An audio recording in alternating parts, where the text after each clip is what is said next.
وأسيرا إنما نطعمكم لوجه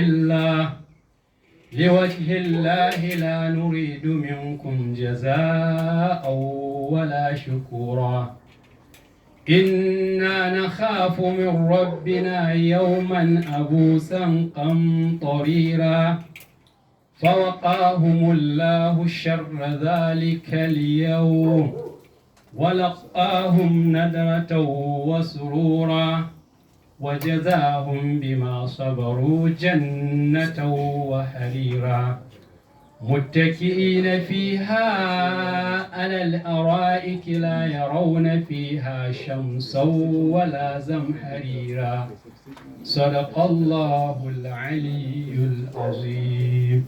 اللهم صل وسلم وزد وبارك على رسول الله وآله الأطهار على رسول الله وآله الأطهار.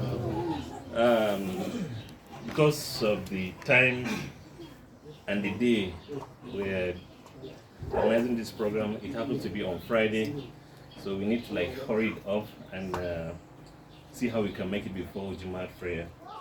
The main lecture will be delivered by our Sheikh Mohammad Zubair, and it will be followed by Maktal from Maktal Imam Hussein Bamana Ahmad Sani Harith, and also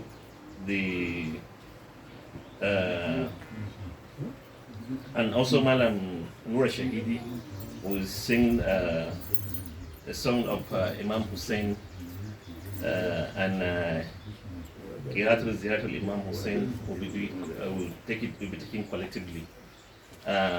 We'll now invite Sheikh Mohammad Zubair to deliver the main lecture of Ashura for this year.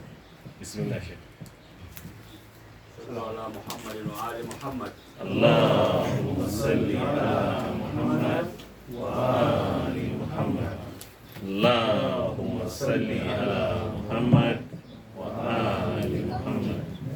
اللهم صل على محمد وآل محمد. السلام على الحسين وعلى علي الحسين وعلى أولاد الحسين وعلى أصحاب الحسين. السلام على الحسين وعلى علي الحسين وعلى أولاد الحسين وعلى أصحاب الحسين. السلام على الحسين وعلى علي الحسين وعلى أولاد الحسين وعلى أصحاب الحسين. أعوذ بالله الرجيم. بسم الله الرحمن الرحيم. صلى الله عليك يا أبا عبد الله. صلى الله عليك يا أبا عبد الله وعلى الأرواح التي حلت بفنائك. عليك مني سلام الله أبدا ما بقيت وبكي الليل والنهار، ولا جعله الله آخر العهد مني لزيارتكم. السلام على الحسين وعلى علي بن الحسين وعلى أولاد الحسين وعلى أصحاب الحسين. السلام على الحسين وعلى علي بن الحسين وعلى أولاد الحسين وعلى أصحاب الحسين. السلام على الحسين وعلى ابن الحسين وعلى أولاد الحسين وعلى أصحاب الحسين ورحمة الله تعالى وبركاته. أعظم الله أجورنا وأجوركم بنصابنا بالحسين. السلام عليكم ورحمة الله تعالى وبركاته. وعليكم السلام. بسم الله الرحمن الرحيم، والصلاة والسلام على أشرف الأنبياء والمرسلين حبيب إله العالمين أبي القاسم محمد وعلى آله الطيبين الطاهرين. اللهم صل على محمد وآل محمد. أعوذ بالله من الشيطان الرجيم. ولا تحسبن الذين كفروا أنما نملي لهم خير لأنفسهم إنما نملي لهم ليزدادوا إثما ولهم عذاب مهين. ما كان الله ليذر المؤمنين على ما أنتم عليه حتى يميز الخبيث من الطيب. In another verse, Allah is saying, من المؤمنين رجال صدقوا ما عاهدوا الله عليه فمنهم من قضى نحبه ومنهم من ينتظر وما بدلوا تبديلا. صدق الله العلي العظيم.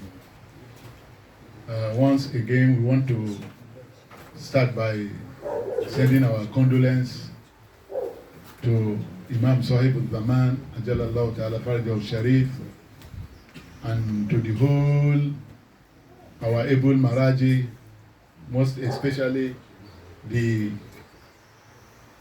Sayyid Qaid and all the Muhibbin Ali Ahl Bayt alayhimus salam. Today, we are sitting down here. This is the last part of what happened in Karbala. So we all know that Imam Hussein alayhi salam touched the earth of Karbala on the 2nd of Muharram. From the 2nd of Muharram, the activities begin, apart from what happened before he entered the land of Karbala. Those who have been following issues and those who have been attending one majlis or the other might have gotten the whole history of the episode of Karbala. Therefore, today we just want to summarize it so that at least we can capture the whole thing that happened there in a summary form. What happened in Karbala is something that cannot be expressed by any tongue. We are only trying to see what we can say about it. But the issue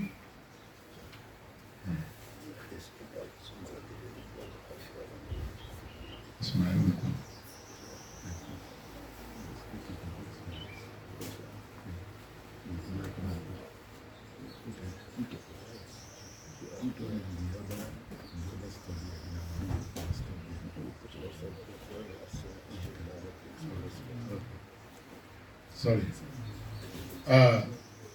As we were saying, that the episode of Karbala is so touching that it is not only meant for the sheer world.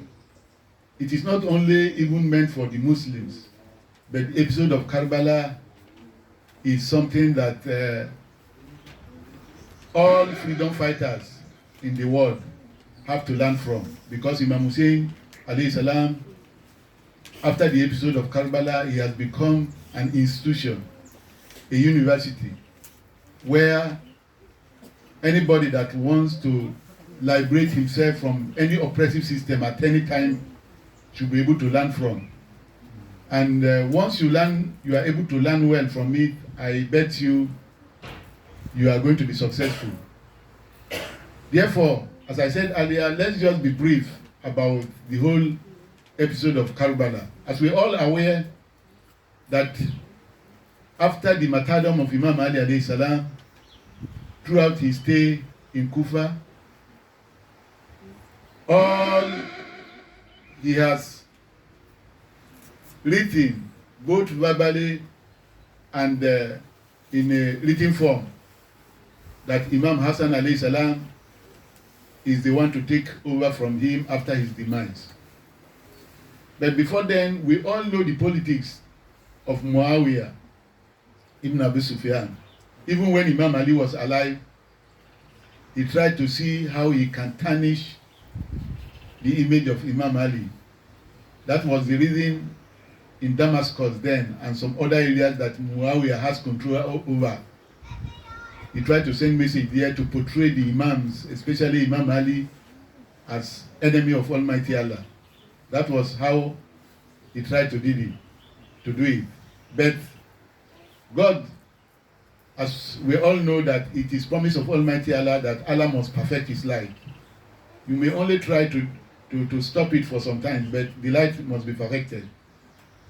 After Imam Ali's demise, then automatically Imam Hassan supposed not to have any opposition in respect of who to succeed him.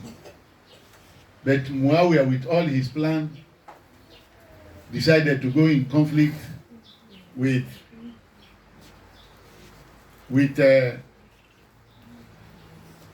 Imam Hassan. In that case, Imam Hassan alayhi salam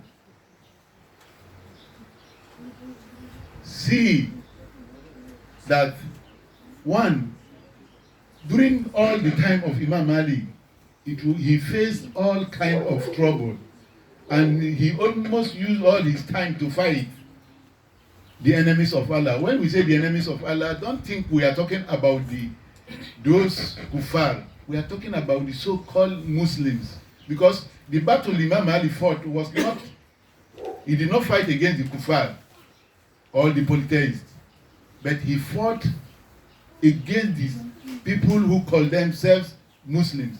Let's go back to Battle of Camel, Jamal, Battle of Siffin, Naharawan, and others. Whom did Imam Ali fight? He fought those who call themselves Muslims. And a lot of blood were shed during those wars. And when Imam Hassan took over from Imam Ali, Imam Hassan alayhi salam sat down and studied and see that if he is to fight Muawiyah, one, he does not have what it takes to fight Muawiyah, because his loyalists are very few, and Muawiyah was able to buy a lot of those people with his money, bribery, and others. And Imam Hassan alayhi salam said, a lot of blood have already been shed. Then there's need to have a look. He called Imam Hussein and some of the other household and discussed with them and told them that this is the stand I'm going to take. It's better to go into pact agreement with Muawiyah. And at the end of the day, he and Muawiyah sat down and discussed, and part of the resolution, the most important ones are: one, Muawiyah should take over the leadership, and when he finish his turn, it should be given automatically to Imam Hassan, after Imam Hassan to Imam Hussein alayhi salam. And this second agreement was that because he know how treacherous Muawiyah was then, he said anybody that is known to be admirer of Imam Ali should not be persecuted. This is part of the agreement. And wherever that the causes, because that time Muawiyah made it in such a way that every mosque, Jumat mosque in Damascus and some other areas where he has control, should always cause Imam Ali in Mimbar, which is, they always tell him, Lanatullah